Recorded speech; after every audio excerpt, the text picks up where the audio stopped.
Hello, and welcome to the inaugural Bibs Corner Awards. It has been a very long delay. This should have been done in March, but people are dying and stuff, and I probably shouldn't be making a lot of that. Man, I've been putting off these awards for months. I was talking about this way back in January and February, and I kept waiting for more movies to come out and things of that nature. The pandemic didn't feel right in the beginning I don't know, it didn't feel right to put it out at certain points, but finally in a good place. I started writing again. I've started moving on to watching more 2020 movies. A lot of stuff has been coming to streaming and video on demand services, so definitely been taking advantage of that, and I really just want to get these awards out there for 2019 so I can focus my full energy on these 2020 awards. A lot of good performances I've seen so far, so I'm excited about year 2 already. And then we have to see what's going to happen with these theaters as far as a lot of these movies are being delayed because they want to make their big theatrical debuts. But anyway, I'm excited to do these awards. I've always wanted to do something like this. I have very strong feelings about the big award shows and the fact that I feel like a lot of performances go overlooked or underappreciated every year, particularly those of minorities or smaller indie films that don't have the budgets to put together big, beautiful for-year consideration packages. And also the kids. I feel like the kids often get overlooked. I'm still salty about Jacob Tremblay not being appreciated enough for Room. And then the kid from the Idris Elba movie, I can't even remember. Beast of No Name. Also, I feel like should have been recognized that year. But I'm kind of getting off on a tangent. But that's really my reason for wanting to do an award show in general. Is just I feel like there's a lot of performances that get overlooked, and I wanted to use whatever platform I have to try to spread the love, try to make sure that other people are being recognized besides all the ones that get all the love from the Oscars and Golden Globes and stuff like that.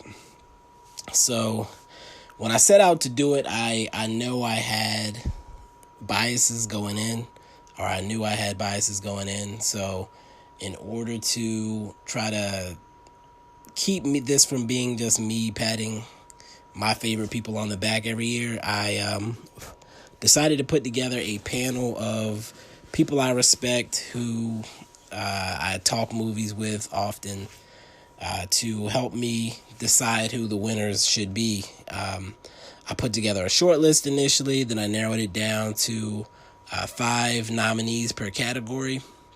And then I reached out to my panel, 4 guys that I know with my 5 nominees for each category.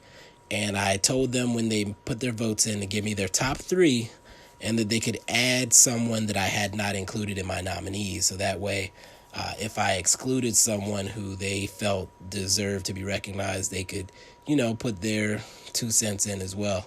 So first of all, let me run down my panel here. So first of all, the first guy on the list is my man Raymond out of North Carolina. He has his own site that he writes for, Películas and Cosas. The Twitter handle is just Películas Cosas. Let me spell that out. Peliculaas. Cosas is Cosas. So those 2 together on Twitter, I believe the same. No, Películas and Cosas on Instagram. And then also Letterboxd is Películas Cosas. So Raymond is a guy I've known for a while. We actually, I believe, connected over sports and then comic book type things. And it wasn't until we actually met in Charlotte, going to a Bobcats, I believe it was at the time, game, that I realized he was actually in school for like writing and things like that. So Really cool guy. I definitely respect his input on these types of subjects, and I felt like he added another layer of depth in certain areas that would help me make sure that I'm recognizing the right people.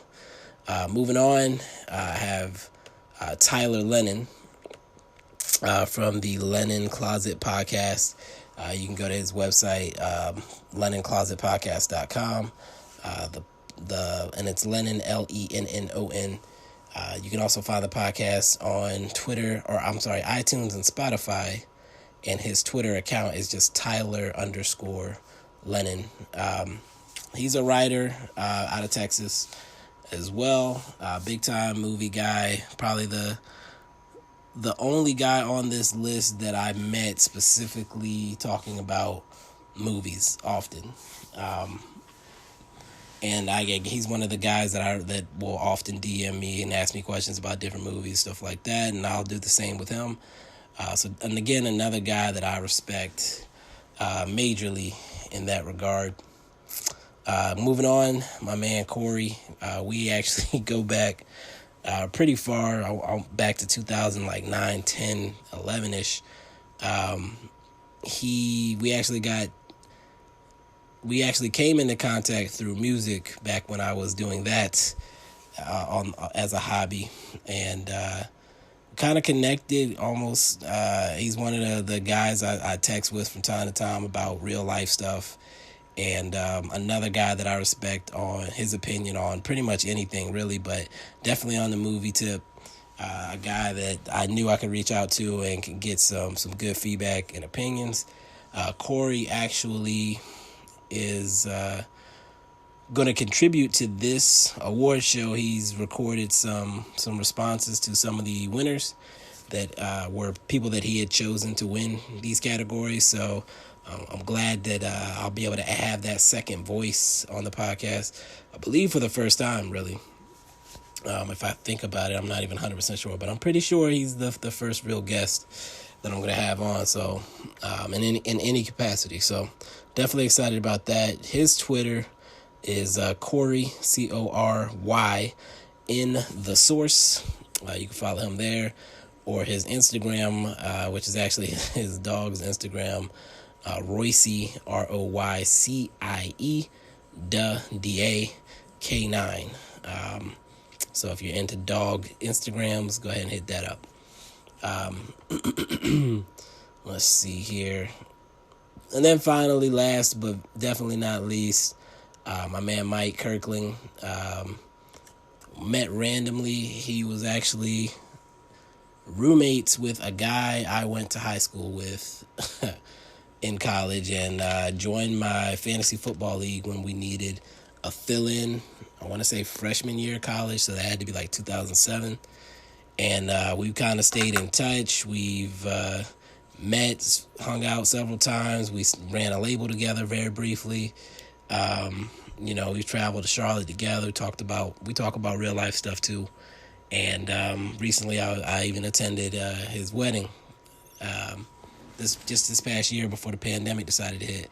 So Mike is definitely a guy I'm really close with. Again, we talk about pretty much everything, but movies, definitely I knew I could hit him up and get some real quality opinions, and that I wouldn't have to hold any of these guys' hands as far as, making real educated decisions and making decisions that I wasn't going to shake my head at later. So again, definitely glad to have all these guys contribute to this podcast in any way, shape, or form. They definitely helped me get to the conclusions that needed to be gotten to. There are a few awards where the winner is someone I didn't even vote for, but I have no disagreements with any of the winners on here. So that means I know I did a good job in getting the right people. But at the same time, I also noticed that my entire panel is men. There's pretty good diversity amongst the men, but I definitely am making a goal of trying to get some female input for the next round. I'm not sure exactly how that looks or how I'm going to make that happen, but I'm working on it. So that all said, I think I have delayed this long enough. and it's time to get into these awards. Before we do that, I might as well go ahead and drop this ad right now. So sit through that real quick, and we'll get into these winners.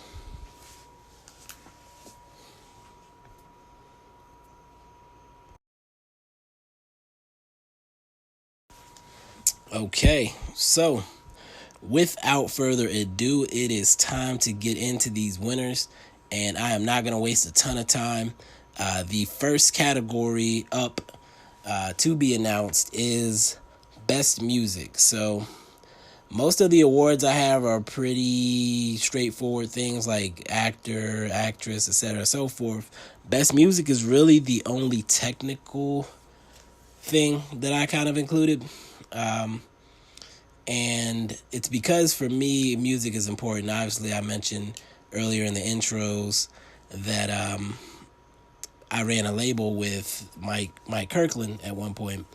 And, you know, I also mentioned that Cory and I met through music. And really, I talk music with both of the other guys as well. Music to me, I actually at one point considered doing music supervision work on movies, because I just feel like having the right music in a film can really enhance and or change the movie. It can sometimes even make the movie. Some of the biggest and best memories that people have are connected to music sometimes. So whenever I see a movie, and you know, it could be a good movie, bad movie, whatever, but if they have the right music, it always enhances the experience. And for me, there were 5 films that I felt did a very good job of using their music.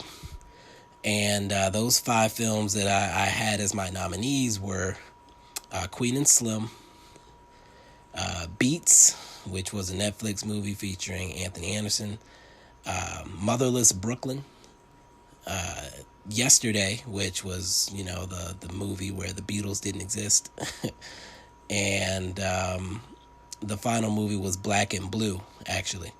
So those were my nominees, and the winner for that category actually ended up being, this fake drum roll insert, Queen and Slim. And Queen and Slim actually ended up winning that category just by two points. So the way I did it, all 5 of us ranked our top 3. If you vote, if they got a first place vote was worth 3 points, a second place vote was worth 2 points, and a third place vote was worth 1. So Queen and Slim won by 2 points over Black and Blue. Black and Blue was personally my choice, and I again, this is where I acknowledge my bias.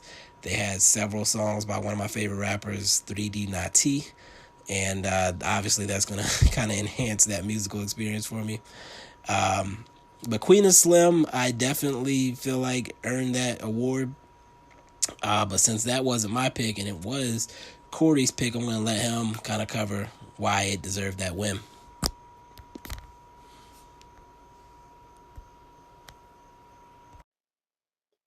Best movie soundtrack is easily my favorite category, the one I was most excited about. Uh, Queen and Slim for me, it was only a close with Black and Blue, and soundtrack wise. Uh, all I remember while watching that movie in theaters was, man, this soundtrack is incredible. Every song in this movie just goes so well with the scene. It enhanced everything that was going on in the movie. It was so black, just like the movie was, and I just remember being so impressed and saying, "Man, whoever put this soundtrack together is incredible." You know, they even had songs depending upon the place they were in, to the city or the state. So I thought that was really well done too. Uh, Easily best soundtrack of the year for me as far as movies are concerned. The next award on the docket is Best Genre Movie. So this is again another one of those circumstances where I feel like a lot of movies don't get the attention they deserve, and because of this, I actually created 3 separate movie categories. One of the ones that is not normal for award shows is the genre movie category. And I reserved that category for comedy films, horror films, documentaries, cinematic type documentaries, action movies, and superhero movies. And basically, if you're thinking about that, that's usually the movies that you're not going to see nominated for awards. So definitely this genre is one of my favorites, or this category, this grouping. I love horror movies. Obviously, I love superhero movies. I love action movies and comedy. I love to laugh. So those movies, I wanted to make sure I was able to recognize them in some way. This year, the nominees were Good Boys as a comedy, Shazam as a superhero movie, John Wick 3, Parabellum as an action movie, Doctor Sleep as a horror movie, and then Avengers Endgame as a superhero movie. And in this category, the winner is, insert drum roll again, Avengers Endgame. So for this one, Avengers Endgame won by a large margin, actually won by 6 points, which I believe might have been the biggest gap. It's one of the biggest gaps. But Avengers Endgame won that category very easily. The runner-up was Good Boys, which was my vote personally. But I do believe Avengers Endgame definitely earned that award. I didn't vote for it just because I felt like most of the feeling that you got from it was due to the massive build up and the years of work that took into getting to that movie, and the years of emotion and time and sweat invested. But at the same time, they did an amazing job of balancing the fan service with creating an entertaining experience. And I feel like they just paid off everything that you wanted them to pay off, particularly for me, because Captain America was my favorite during the initial run here. And I felt like he got a perfect ending, in a sense. So definitely couldn't be mad at that vote. But I'm going to let Cory speak on it because he actually was one of the people who did pick Endgame as his winner.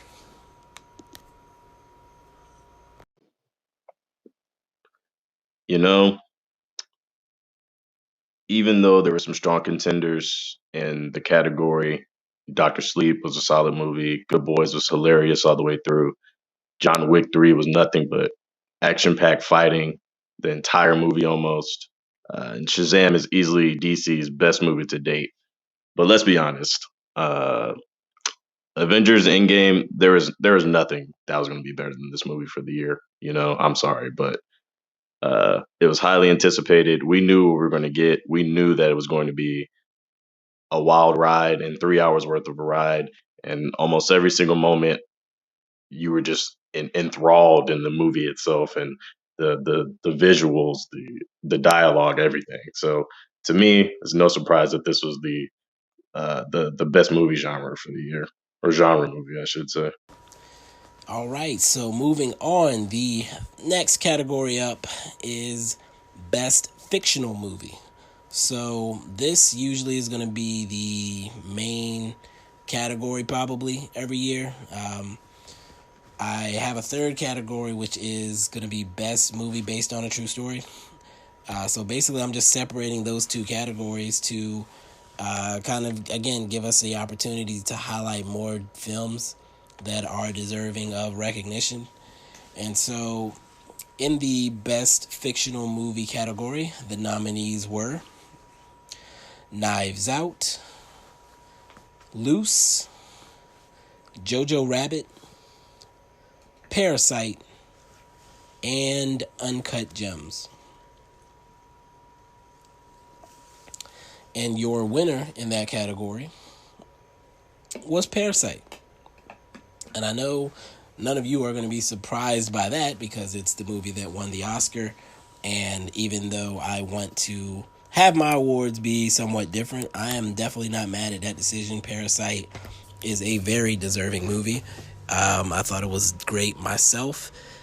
wasn't my vote, so I'm actually gonna let Cory speak on this one first, and then I'll come back.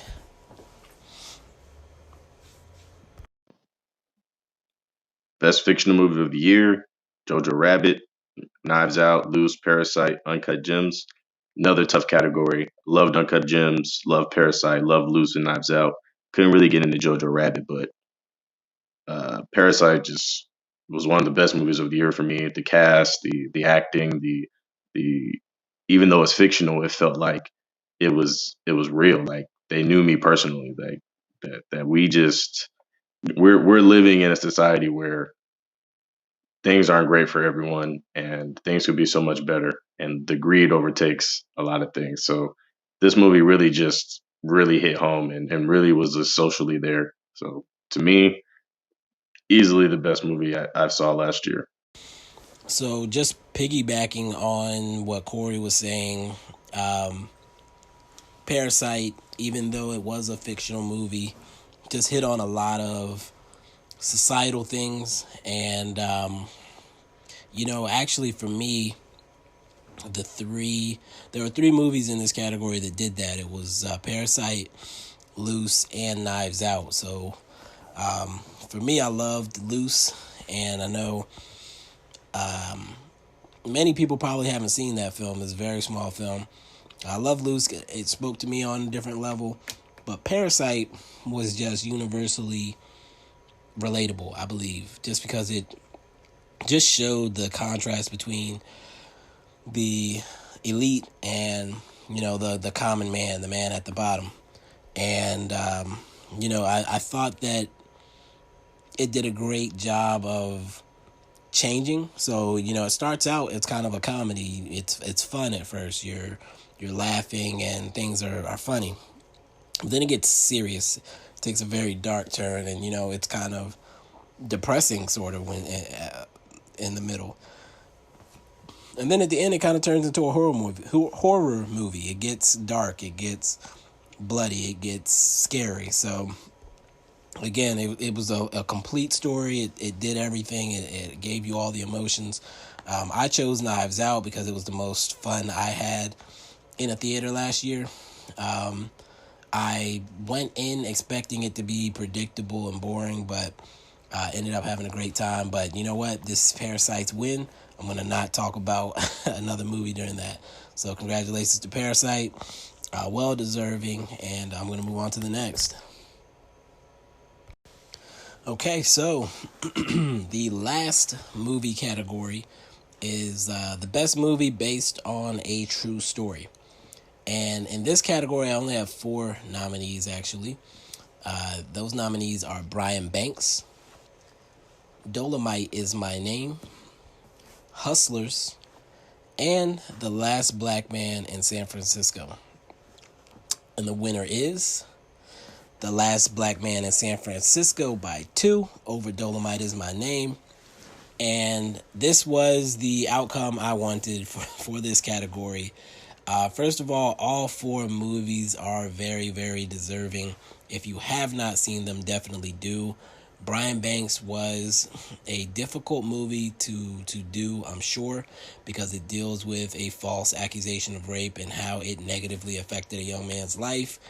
I know that's probably a controversial topic to discuss because, we want to believe women, but, that doesn't always work out the way it should. And I felt it was a very powerful story to see what Brian endured and how he was able to overcome that. I do believe that it didn't get the attention it should have because of the potential fact that people probably don't want to really hear that story right now. And that's fine. I understand. But it was an enjoyable experience for me, a very emotional movie. So if you haven't seen that, do that.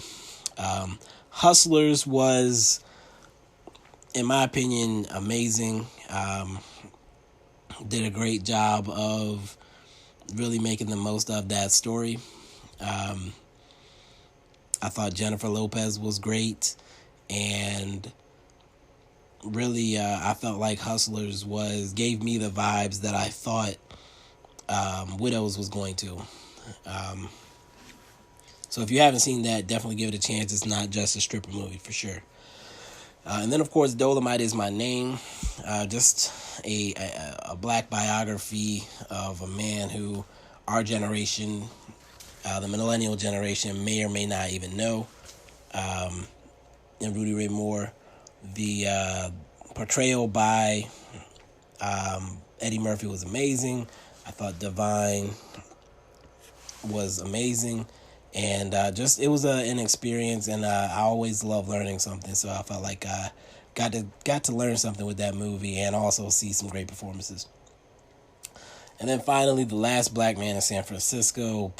Man, this is one of those movies I felt like was completely overlooked in major award circles and should not have been. I don't know how it was, but like I said, we have to fight for our art to get to the point where it's being appreciated at the same level of I'll say mainstream stories. The Last Black Man in San Francisco is a beautifully shot film, a beautifully portrayed film, beautifully acted. It deals with gentrification. It deals with a lot of things, mental illness. Man, I could go on, but the performance by Jonathan Majors, the way it touched on important themes and legacy, I was completely blown away. It was one of those movies that I heard about for a large part of the year, and I just kept putting it off. It didn't look like it should be interesting to me, but when I turned it on, I was immediately drawn in, immediately wondering where this was going, and then by the end, I was just blown away. It definitely hit you with some unexpected things, and it's one of the movies that I'm glad that I'm doing what I do. I'm glad that I'm forcing myself to watch as many movies as possible, movies that I wouldn't necessarily watch on my own. Listening to suggestions from people, and it doesn't always work out, but in this case, it most definitely did. I know Raymond was one of the guys that was pushing me to watch this movie, so definitely glad I did. Definitely glad it won, best movie based on a true story. If you have not seen it, I cannot recommend it strongly enough to do it justice. So, congrats to Last Black Man. And it's time to move to some of these acting categories. Okay, so in the acting category, we're going to actually start with one of the categories I made, again, because I don't appreciate that young actors don't get the attention they deserve or the accolades they deserve. So the first category for the young people that we're looking at is Best Young Lead, and this is actors and actresses under the age of 18. And for this category, the nominees were Jackson Robert Scott from The Prodigy, Jacob Tremblay for Good Boys, Khalil Everidge from Beats, Marsai Martin from Little, and Roman Griffin Davis from Jojo Rabbit. And the winner here was Roman Griffin Davis by 3 over Jacob Tremblay. Again, another category where I think this one actually could have been a runaway, personally. I thought Roman Griffin Davis had the most serious role and the most, I won't say necessarily the most serious. Khalil Everidge had a pretty serious role in Beats. But Roman Griffin Davis obviously was the lead in Jojo Rabbit, which is a movie about the war in Germany. And, he's at the beginning of the movie, we meet him as a young, enthusiastic Hitler youth. And for that movie, Taika Waititi needed to pick a young actor who could carry the weight of such a serious subject while also still being a kid. And I felt like Roman did that. the lens, the only reason that movie works is because of Roman Griffin Davis, in my opinion. Being able to do what became like a parody or a farce, or they were mocking Hitler, only worked because it's through the lens of this little boy, and then you're able to still hit on heavy subject matter as well, with this young boy dealing with things that a young boy should not have to deal with. And I felt like he really carried that movie, and delivered a beautiful performance, and definitely made me run the range of emotions throughout the course of that film. So definitely not mad at this result, and I think we can go ahead. Let me add a note.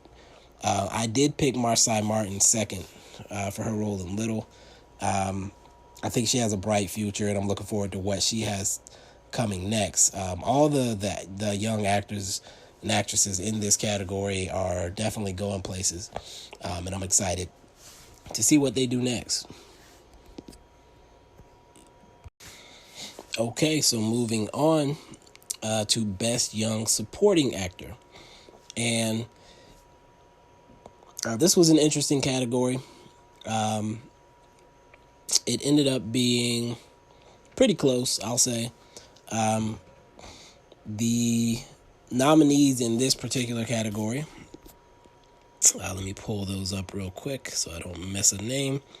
So the nominees were Archie Yates in Jojo Rabbit, Jack Dylan Grazer from Shazam, Jacob Tremblay in Dr. Sleep, Keith L. Williams in Good Boys, and Shahadi Wright Joseph from Us.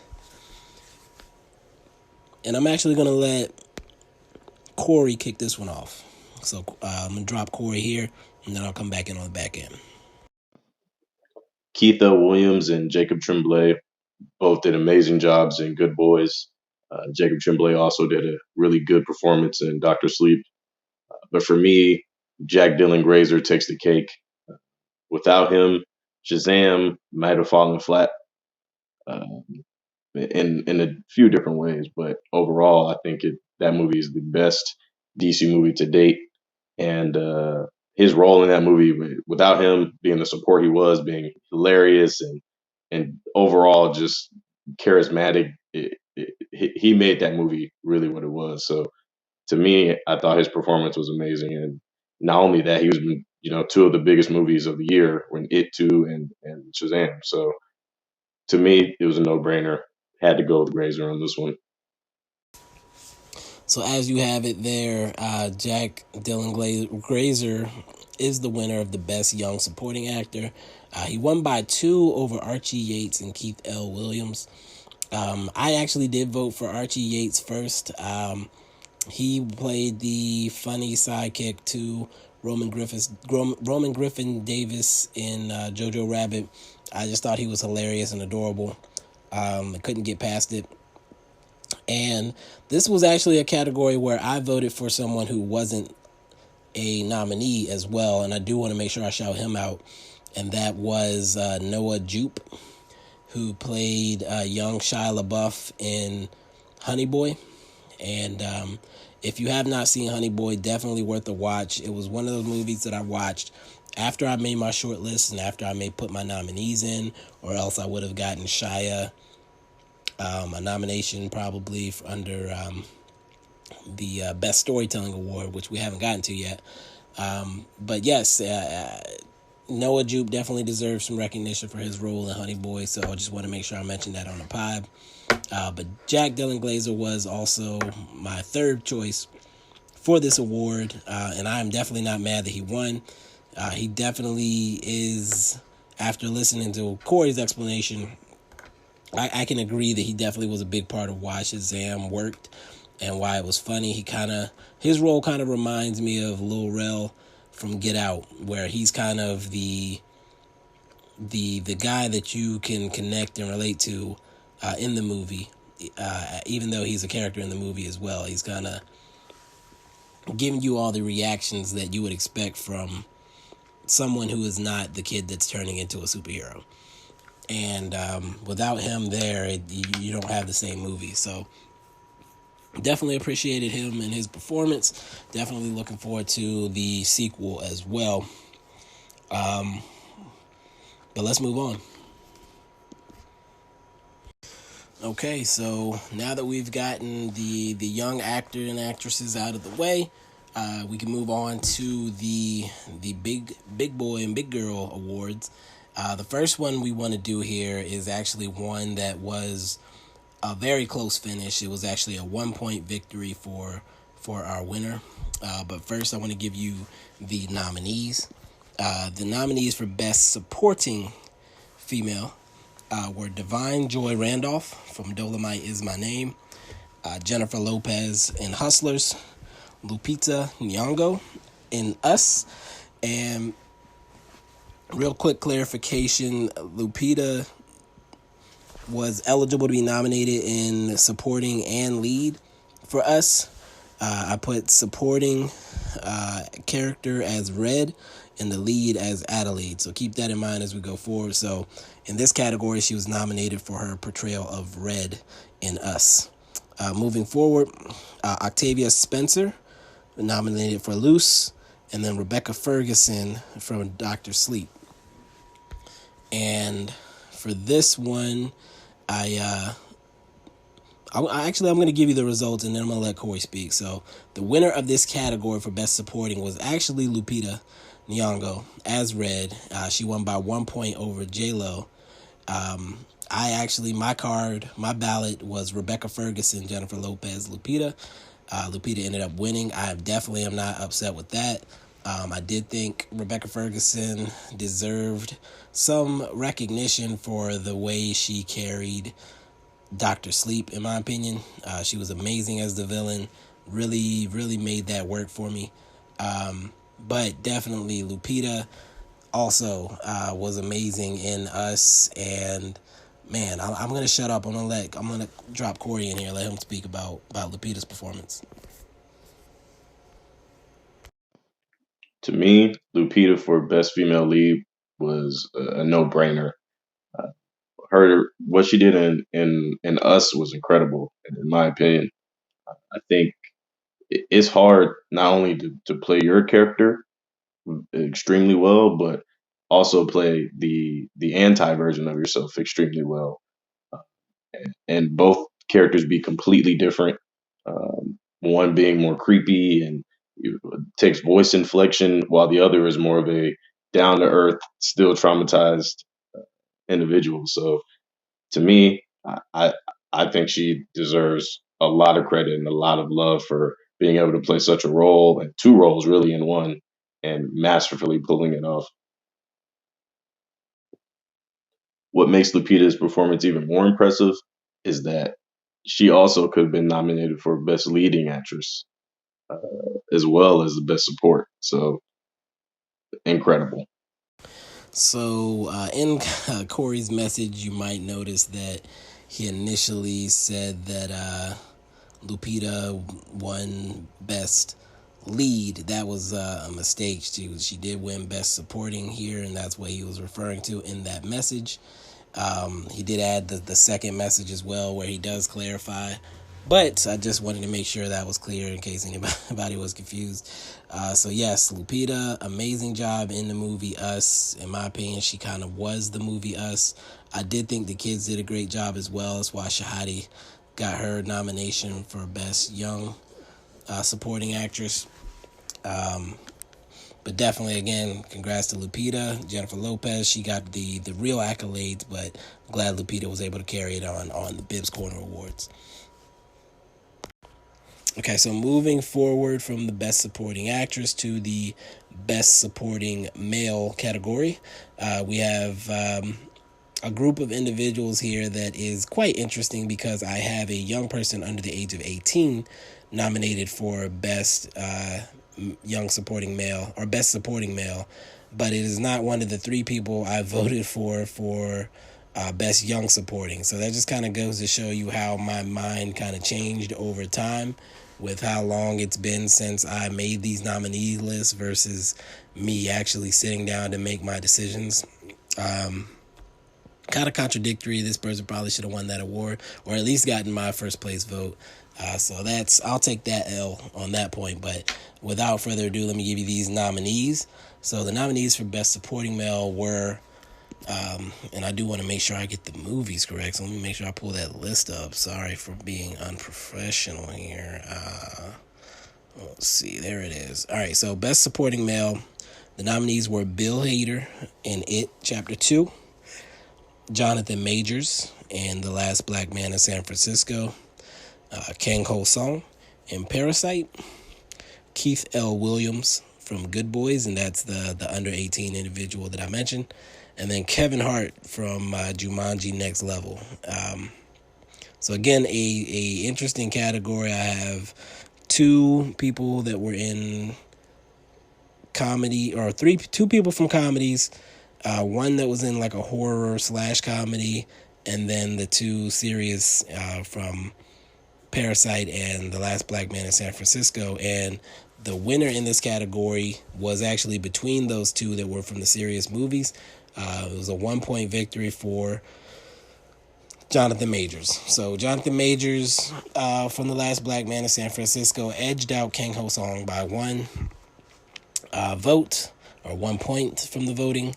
And honestly, Jonathan got my vote. I'm very happy that he won this award. I'm glad I was able to recognize some of these other people who were overlooked in the real major categories from the Oscars and whatnot.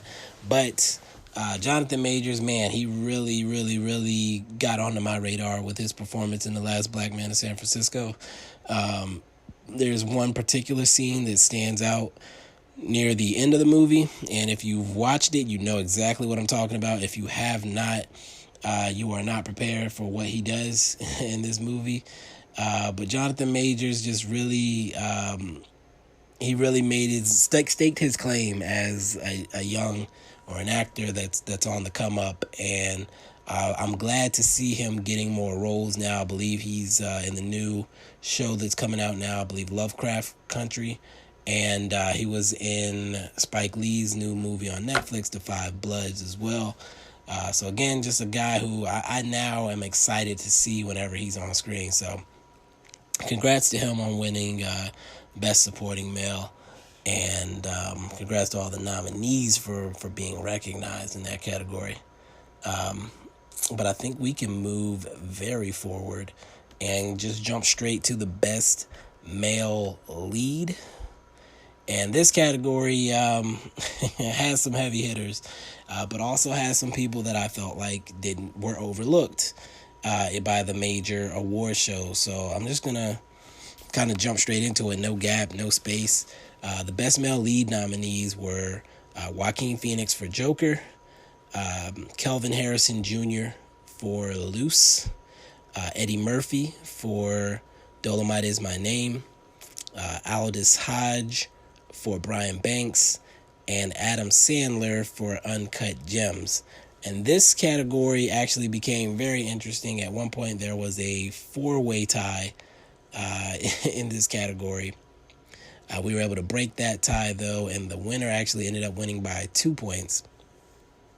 The winner being, no surprise, Joaquin Phoenix in the Joker. Just a full physical transformation for him in that role. I did not enjoy the movie, per se, but I did enjoy his performance. Definitely earned this award. Definitely earned the Oscar. So nobody's going to complain there. So this is one of the few categories where it went chalk.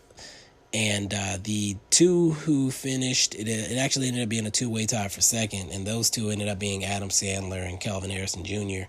If you follow me on Twitter, if you follow me anywhere, you know how I love Kelvin Harrison Jr. and I think he's got next. So one day soon he'll probably be winning this award, but it was not his for 2019. And let's see here. We're going to move forward, I believe. Let me take a break here. Okay, so we are down to the final 2 awards, and I put them in an order to kind of increase the drama. I wanted to kind of put the ones that had the tightest votes near the end. So the second to last category we're going to hit is best storytelling. So storytelling is one of those categories where I decided to do something a little different. Rather than have best screenplay and all that good stuff or best director, I put storytelling into one award. That's writing, directing, all that packaged into one. In some cases, the writer and director are the same person. Of course, that's not always the case. So if that was not the case, then we split that out in the ballot. So with that said, let's run down these nominees for the best storytelling category, and bear with me on some of the names because I am not going to pretend to know how to pronounce all of them. So the nominees for best storytelling were Benny and Josh Safdie, writers and directors, and writer Ronald Bronstein for Uncut Gems. For the next nominee is Bong Joon-ho and Han Jin-won as the director and co-writer of Parasite, respectively. Next, we have Lorene Scafaria, writer and director, with Jessica Pressler credited as a writer for Hustlers. Ryan Johnson, the writer and director of Knives Out, and Taika Waititi, writer and director, and Christine Lunens as a co-writer on Jojo Rabbit. So again, just to kind of shorten it, Uncut Gems, Parasite, Hustlers, Knives Out, Jojo Rabbit. And this is the category that became a runaway two-horse race immediately when I started looking at the ballots. I'm actually going to pull those up real quick. Give me a second here. Okay. So every ballot, I believe, no, almost every ballot had Knives Out or Parasite on their list. First of all, no, actually, all five of us had Knives Out and Parasite in our top three. Some of us included Hustlers as our third. Some included Uncut Gems as our third. But it was Parasite, Knives Out. The last ballot cast ended up deciding the winner here. And the winner was Parasite by one. Knives Out finished second. Knives Out actually got my vote. That's one of the movies where in the theater, and really both of them were, and my third, I actually picked Hustlers second, by the way. So all three of those movies were movies where I, in the theater, thought to myself, what a great job the writer did, or what a great job the director did, or both. And in this case, all three were both written and directed in some capacity by the same person. So definitely think, again, we talked about Parasite earlier when it won Best Fictional Movie. So just swept the board there on the movie category. And again, I have no qualms about that. Did appreciate what Ryan Johnson did, but he's going to get another chance to show what his pen can do when he gets the sequel for Knives Out. So that's going to be interesting to see how he's able to twist that story and make it something new without recreating that formula.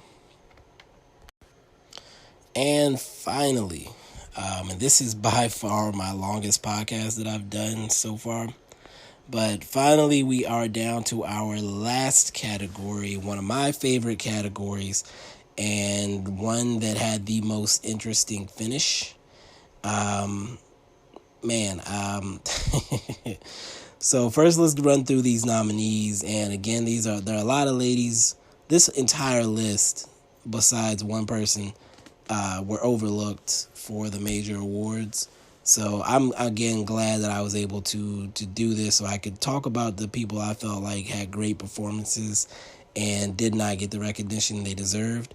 So my list for nominees for Best Female Lead were Aisling Franciosi, from The Nightingale. If you have not seen that, it is a hard watch, but man, she was great in that movie. Beanie Feldstein from Booksmart. Florence Pugh in Midsummer. Naomi Harris in Black and Blue. And Tessa Thompson in Little Woods.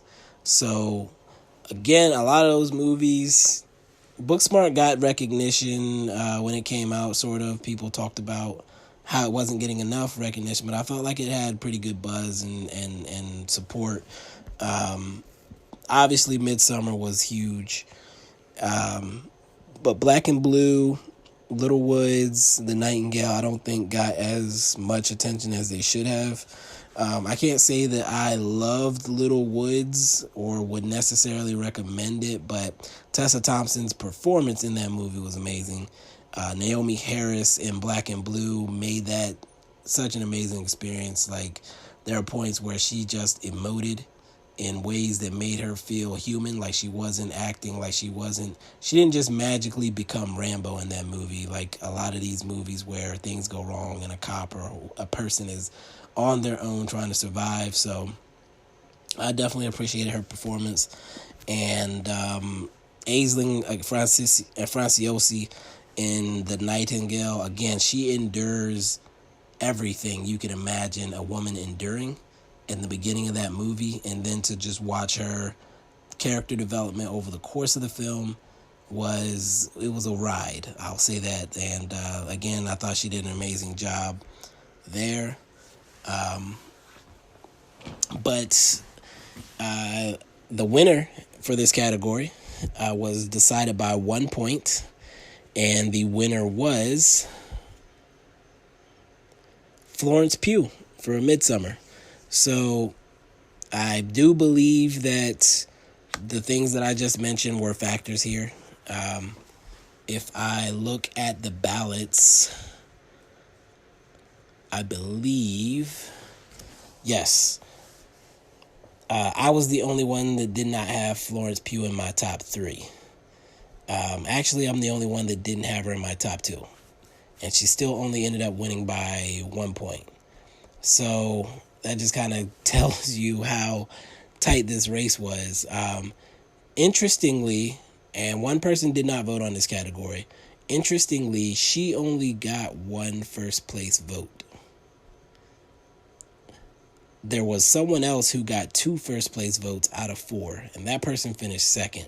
That person was also not a nominee. The person who finished second in this category was actually Lupita Nyong'o for us as Adelaide. And remember, I mentioned that earlier, that I divided it up so that she could be nominated for both characters separately in this award show. And Cory even mentioned that it was amazing that she did such a great job. She deserved to be nominated in both categories. He actually did not vote for her on there, but I guess he did that kind of as a hindsight thing. Like, she could have easily been one of the people there. But speaking of Cory, he did actually have some input. I know you haven't heard from him in a while, but he did have a response on this one, and I'm going to drop that here real quick. You know, thinking back on this one, I kind of wish I would have had Naomi Harris in the first spot, but I'm not going to take anything away from Florence Pugh, because I think to be in a movie like Midsummer that's already weird and creepy and eerie, for her to do the job she did emotionally, physically, I think it was really well done. Especially since the Netflix show Chambers, it was basically the same as this, the same idea, and that fell flat on its face. But Midsummer just was stronger, and she had such a really strong performance for me. So I'm gonna go ahead and give her the nod on this one. So thank you, Cory, again for all your contributions. It was great to be able to interject you on this podcast, so it wasn't just me talking for an hour. The fun part of what Cory said about saying he wished he had put Naomi Harris first, if he had done that, he and I both would have had Naomi Harris first. Lupita Nyong'o would have had 2 first place votes, and Florence Pugh would have had 3 second place votes. Now, based on the way I did the scoring again, you get 3 points for a first place vote, 2 for a second, 1 for a third. If Cory had done what he said he wished he had done, Naomi Harris, and it would have only had 2 people vote for her, they would have put her first, she would have 6 points. Florence Pugh would have had 3 second place votes and also 6 points. And then I mentioned already, Lupita was written in by 2 people. She would have had two first place votes for 6 points. So we would have had a 3-way tie for first place between Naomi Harris, Florence Pugh, and Lupita. And I would have made my 5th person vote, who did break the tie for best storytelling between Knives Out and Parasite, and broke the tie for best male lead, which was, like I said, a 4-way tie. So just interesting to see how that played out. I should have asked that individual who did not get their vote in for these categories who they would have picked. But I didn't realize that Cory was going to say he should have changed. He would have done something different there. So that was actually pretty neat to think about. And I did want to mention it. With all that said, though, Florence Pugh definitely deserved that award. In hindsight, even though I didn't vote for her, obviously I nominated her, so I did think that she deserved to be there. Her character had she kind of had a background role, sort of. Like, you weren't really invested in her character. I know I was annoyed by her presence early on in the film. I won't even lie. Like, I was upset that they took her along on the trip. And then just to see how the movie plays out by the end, and that shot of her at the end of the film is so powerful when you think about it, that I don't know, I've since seen her in a few different things, and of course we're waiting to see her in this new Black Widow movie. She is definitely an actress on the rise. I was glad I was able to put this category last because I thought it did have the most interesting finish. But also, just all these ladies did an amazing job. It was probably, in my opinion, the strongest category and one of the hardest ones for me to kind of trim down. But, man, again, congratulations to all the winners on these awards. I had a lot of fun doing this. I had a lot of fun putting this together. Had a lot of fun recording the podcast. Again, I'm hoping to make this a little bit bigger next year. But, again, I'm excited to have been able to do this and get this out. I'm going to release it in the podcast format, which you're hearing. And then it is also available on my website at bibscorner.com. I'm going to tweet out the winners with pictures as well. Man, it's been a fun experience. And, again, thank you all for checking in. As always, this is your boy Bibbs, Bibbs Corner. Peace.